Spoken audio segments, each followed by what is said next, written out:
Matin est Jean Van Meij, président de l'Association des écrivains calédoniens. On le reçoit à l'occasion de l'ouverture du SILO, le Salon international du livre océanien, un salon qui s'ouvre au Centre culturel Tjibaou. Yvan Avril. Oui, bonjour Jean Van Meij. Bonjour. Première chose à dire et à démontrer, c'est que vous êtes d'abord et avant tout un écrivain. Avant d'être le président de l'Association des écrivains, vous avez vous-même une œuvre prolixe, 14 ouvrages, je crois, à votre charge. Oui, à peu près, oui. Et avec une histoire personnelle qui a beaucoup influencé votre œuvre, une histoire personnelle qui fait que vous êtes né il y a quelques années maintenant, à Koumak, sur la mine Chagrin. Et vous êtes descendant d'une famille vietnamienne qui est venue pour travailler ici en Calédonie sur la mine, c'est ça? Oui, tout à fait. Je suis devenu écrivain par hasard. Il fallait absolument écrire l'histoire de l'épopée des Vietnamiens, des Chendang en Nouvelle-Calédonie, et il n'y avait personne qui le faisait. Et je me suis mis, j'ai appris et j'ai cherché à écrire un livre. J'ai réussi à le sortir. Depuis, ça fait presque 40 ans, il est toujours très connu. Et je voulais m'arrêter juste après ce livre. Et puis, 40 ans après, je continue à gribouiller les pages, les pages et les pages. Des gribouillis qui sont quand même reconnus internationalement. C'est, j'allais dire, quelque part, le paradoxe de l'île, où l'insularité pourrait faire croire à l'isolement des auteurs et des écrivains. Alors qu'en fait, vous concernant, il n'en est rien, car même aux États-Unis, on retrouve votre œuvre qui a même été commentée à travers des livres érudits aux États-Unis. Vous avez une obédience internationale. Oui, et je vous donne une première. L'université de Canberra est en train de traduire Chendang en anglais à destination des lecteurs anglophones. Alors, qu'est-ce qui fait justement cet engouement ici en Calédonie et à l'étranger par rapport à cette histoire de Chendang? Qu'est-ce que vous avez voulu démontrer ou montrer ou expliquer dans vos livres? Je n'ai pas cherché à faire un livre d'histoire. J'ai voulu chercher à créer une ambiance humaine, les misères, les soucis, le bonheur aussi des uns et des autres de ce temps-là. Et j'ai cherché surtout à ne pas dénigrer, à ne pas insulter qui que ce soit. Comme on dit en Nouvelle-Calédonie, j'ai écrit en marchant sur les lignes de crête. Vous êtes profondément calédonien. Je suis d'origine vietnamienne, français et profondément calédonien. Alors, vous êtes ici donc pour le SILO, le Salon international du livre océanien. Vous êtes, en tant que président de l'association, on y reviendra tout à l'heure, des écrivains de Nouvelle-Calédonie, membre organisateur de cet événement. Tout à fait. Qu'est-ce qui fait le SILO? Pourquoi ce SILO a-t-il vu le jour maintenant, il y a plus de 11 ans? C'est la 11e édition aujourd'hui. Le SILO est venu suite à une invitation que nous avons eue à cette époque. J'étais déjà président à ce moment-là et nous étions une dizaine au salon littéraire de Ouessant. Donc c'est en Bretagne, très loin de la Calédonie. Oui, le bout de terre, le plus proche de l'Amérique, comme ils disent là-bas. Et cela nous a donné l'idée à Dewey, Nicolas et tout ça, à nous, de créer quelque chose similaire.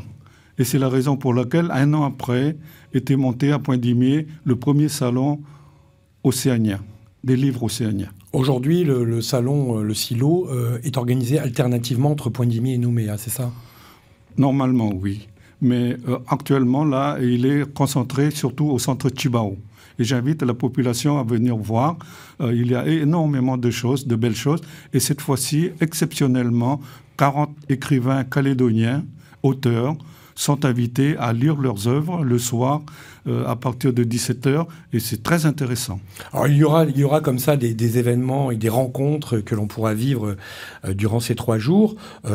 Il y a notamment des siestes littéraires. De quoi s'agit-il? Ce sont des moments de réflexion, d'écoute et puis d'échange entre auteurs et lecteurs et visiteurs. Ce sont des moments très intéressant parce que chacun peut dire ce qu'il pense ou ce qu'il aime ou ce qu'il envisage de faire dans les prochains mois, dans les prochaines années. On est bien d'accord qu'il s'agit là donc d'un prétexte à la rencontre entre les écrivains, le public, entre les écrivains et les écrivains aussi, qui viennent de nombreux pays. Je vous donne quelques exemples: Australie, Fidji, Nouvelle-Zélande, Vanuatu, Nouvelle-Calédonie évidemment, et puis la métropole également. Oui, c'est une occasion de montrer au public calédonien, aux lecteurs calédoniens, que nous existons et que nous sommes comme les autres écrivains de l'extérieur, qu'ils soient d'Australie, de Nouvelle-Zélande, de métropole ou de Nouvelle-Zélande, et que nous avons le même droit d'écrire et de faire savoir ce que nous faisons ici en Nouvelle-Calédonie, si possible de le faire sortir au-delà du récif, du grand récif. Y a-t-il une unité de la littérature océanienne à travers tous ces pays où on parle majoritairement en anglais? Non, la littérature est libre. Chacun écrit ce qu'il pense, aussi que l'envisage de dire au lecteur, et il n'y a pas de barrière. Alors, je le disais, la langue majoritaire en Océanie, c'est l'anglais. Mais vous, finalement, à travers l'Association des écrivains de Nouvelle-Calédonie, vous êtes aussi les défenseurs de la francophonie dans ce silo et dans le monde. Tout à fait. Et dans ma tête, en ce moment, je pense que le Salon international du livre océanien concerne plus le monde francophone du Pacifique et que nos tentatives à nous faire connaître dans le monde anglophone est très difficile et c'est fermé. Et je pense qu'il y a quelque chose à faire de plus en plus entre le Vanuatu, la Nouvelle-Calédonie, la Polynésie et peut-être, pourquoi pas, vers Haïti et ailleurs. Là où on parle français. Là où on parle français. Ce n'est qu'un vœu de ma part. Ben, évidemment, en France aussi. Le thème cette année du silo, passeur d'imaginaire. Comment le traduisez-vous? Quelle est votre interprétation de ce thème? Pardon? Le thème de cette année du silo, c'est passeur d'imaginaire. Oui. Comment doit-on l'interpréter? Comment vous, Jean Van Maille, vous l'interprétez vous-même? Ben, nous sommes devant une page blanche. Nous ne savons pas quoi faire. Et l'imagination entre en jeu. Et à partir de là, où ça bute, ça n'avance pas, ou alors d'un seul coup, on démarre et on écrit des pages, des pages et des pages. C'est ça le rêve imaginaire. C'est le cas d'ailleurs de votre dernier livre qui évoque un crabe.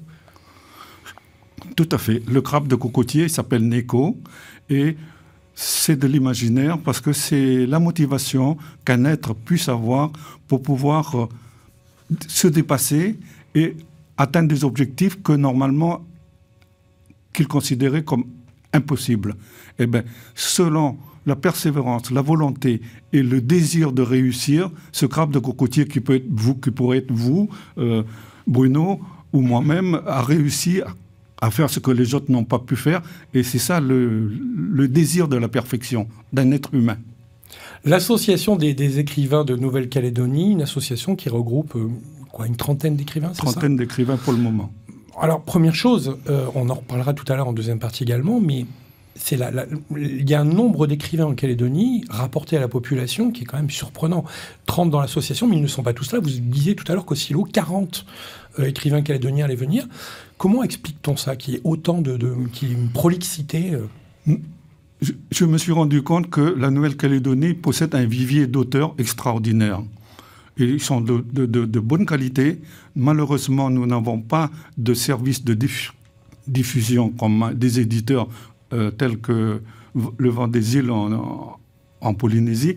Mais avec la méthode nouvelle d'Internet et l'auto-édition, ça a permis aux auteurs calédoniens de s'exprimer et ça a permis à la Nouvelle-Calédonie de posséder des centaines de livres sans lui coûter grand-chose.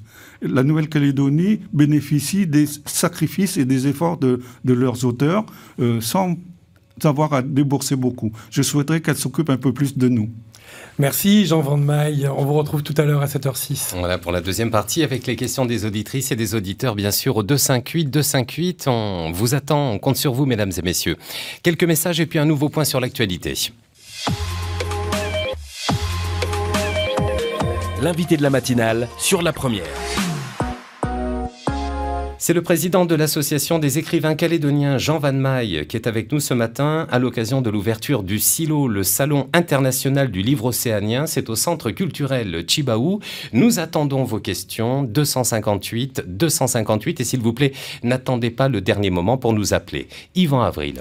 Jean Van Meij a reçu à profusion ce qui manque parfois aux écrivains d'aujourd'hui, le souffle du romancier. Ces propos sont signés Georges-Olivier Château-Renaud, président en 2002 de la Société des gens de lettres à Paris. Jean Van Meij, ça vous définit assez bien.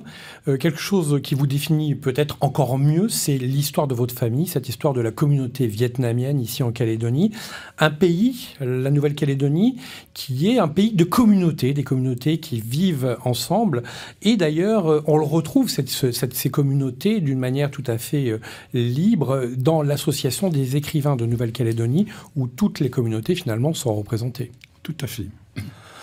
Vous avez publié avec l'association des écrivains, l'association donc Sillage d'Océanie, Empreinte 2018. Et si j'évoque les communautés, c'est parce que ce livre spécial, cette édition spéciale de Sillage d'Océanie, est consacré à l'avenir du pays. Le référendum, les projets de société, ce que les écrivains veulent pour le pays à travers leur représentativité en tant qu'individus, citoyens, et aussi en tant, encore une fois, que représentants d'une communauté. Oui, nous avons eu l'idée en début d'année, nous avons réalisé ce livre en 5 mois, très court, pour inviter les auteurs à écrire, rédiger, corriger et publier. Et il est arrivé pour le silo. Et ça a été un énorme travail.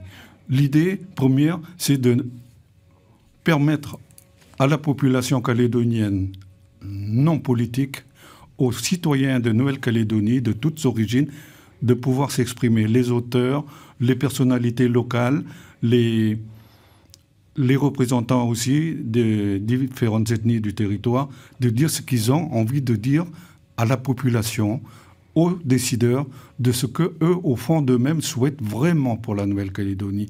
Et ça a été fait avec des gens qui ont une tendance oui, l'autre tendance non, une troisième tendance peut-être, mais à la condition que ce soit respectueux des uns et des autres. Et c'est un livre qui ressort avec beaucoup de sagesse, de pondération, et vous trouverez là des expressions, des avis des Calédoniens, des Kanaks, beaucoup, des Asiatiques, notamment vietnamiens, Indonésiens, Chinois.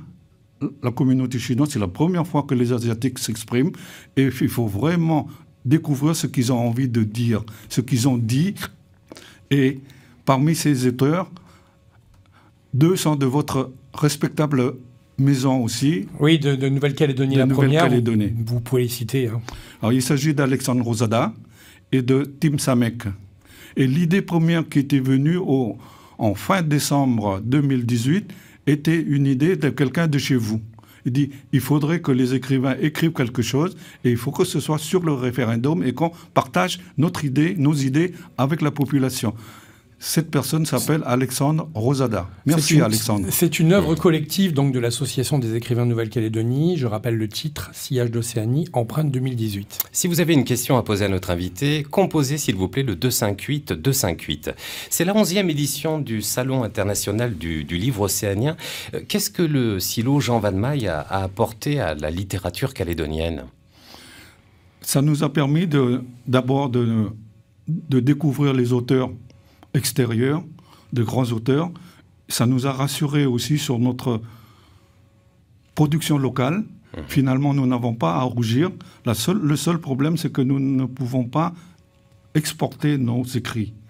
Et Chendang, par exemple, qui existe depuis 40 ans, intéresse l'Amérique, intéresse l'Australie, puisqu'il est en traduction en ce moment à l'université de Canberra, n'intéresse pas la France. Ce silo a permis de sortir du non-dit, parce qu'on le rappelle, la Nouvelle-Calédonie, c'est le pays du non-dit. Ce n'est plus le pays du non-dit, puisqu'on dit tout, et on a le droit de tout dire. Et on m'a même fait remarquer que depuis 1981, les auteurs ont le droit maintenant d'écrire ce qu'ils pensent et ont eu le courage de d'écrire des livres d'aujourd'hui. Et je pense que c'est à partir de la publication de Chendang, mon premier livre. Là, j'ai pris beaucoup de risques Et finalement, les Calédoniens ont très bien pris, ont très bien reçu le livre, ce qui fait que 40 ans après, on en parle encore. La preuve, c'est que nous sommes là aujourd'hui. Et ça a permis à beaucoup de livres de sortir, à beaucoup d'auteurs de dire ce qu'ils ont à dire. Vous dites que les auteurs calédoniens, que l'écriture, la littérature calédonienne, l'histoire calédonienne, parce que je rappelle quand même que cette association est composée d'auteurs très divers et variés sur différents supports, la BD, la littérature. On parle histoire, on parle également roman, poésie. Pourquoi venez-vous de dire que la France ne s'intéresse pas à cette littérature calédonienne, aux œuvres calédoniennes, sachant que le silo est né à Ouessant en Bretagne? Il y a un petit paradoxe là. Il y a, je pense, un problème de rentabilité lorsque un éditeur de métropole ou ailleurs publie un livre. Et je pense qu'ils considèrent que, oh là là, ce livre-là parle du passé colonial, dénigre les Français de l'époque, ça ne passera pas, vaut mieux ne pas prendre de risques. J'ai même eu, en 1982, lorsque je suis allé à Paris chercher mon prix de l'Asie, parce que ce livre a eu un prix de l'Asie délivré par l'association des écrivains l'ADELF. Et l'une des lectrices m'a dit « Oh là là, mais ce livre c'est horrible, on a honte, ça nous fait honte, c'est pas possible d'en parler. » Voilà le sentiment, la honte du passé colonial. Est-ce qu'on peut imaginer un jour une adaptation pour le cinéma d'un de vos livres, et notamment de ce livre, Chandang? Il y a eu 2 tentatives d'adaptation, 3 même, avec Gilles Dagneau. Oui, Gilles Dagneau, et son compère... oui, ça, voilà, je vois qui vous voulez dire. Son compère, le qui a travaillé à la caméra chez nous pendant très longtemps, mais il a voulu faire ce film. Il n'a pas trouvé Pierre Vacher. Voilà. Il n'a pas trouvé les financements pour. Un autre cinéaste calédonien aussi a voulu le faire et n'a pas pu. Et dernièrement, ça aurait pu se faire au Vietnam. C'était à Saigon. Ils étaient venus me voir, ils étaient prêts à revenir me voir pour avoir le droit de faire 45 épisodes de ce livre en Vietnam, Chandang. Mais je leur avais dit, à la seule condition qu'il y ait une coopération franco-vietnamienne. Et ils n'ont pas voulu, parce qu'ils préféraient que ce soit uniquement vietnamien, mais les Vietnamiens éduqués par le système de là-bas, le système... socialiste ou je ne sais pas trop quoi, j'avais trop peur qu'ils vont déformer et dénigrer la Calédonie, moi-même et la France. J'ai refusé. J'ai refusé, ça me fait très mal encore de vous en parler. Peut-être dans un avenir futur proche ou pas. Je voudrais revenir sur le SILO, le Salon international du livre. Vous avez évoqué la présence des écrivains polynésiens, vanuatais, calédoniens. Est-ce qu'il y aura des écrivains de Wallis et Futuna, parce qu'on en parle peu finalement de ce territoire qui est proche de nous aussi? Lors de ma première présidence, j'ai eu l'occasion de rencontrer plusieurs débutants, auteurs de Wallis et Futuna. Ils écrivaient très bien et notre association les a encouragés à poursuivre et à décrire ce qu'ils ressentent. Ils n'ont jamais voulu donner suite à notre proposition. Et je profite de l'occasion pour dire une chose. Il existe chez les Wallisiens et Futuniens, il existait un grand poète du nom de Siaoussi. Et j'avais insisté pour que ces jeunes gens, ces auteurs, prennent la décision d'enregistrer tous ces poèmes, toutes ces poésies. Ils n'ont jamais voulu faire et Siaoussi est décédé aujourd'hui et je le regrette toujours profondément. Merci Jean Van Maille d'avoir accepté notre invitation et on vous retrouve, je le rappelle, au Salon international du livre océanien, au Centre culturel Chibaou. Ça démarre aujourd'hui et ça se poursuit jusqu'à dimanche soir. Merci beaucoup. Merci Monsieur Van Maille, merci d'être venu ce matin et merci.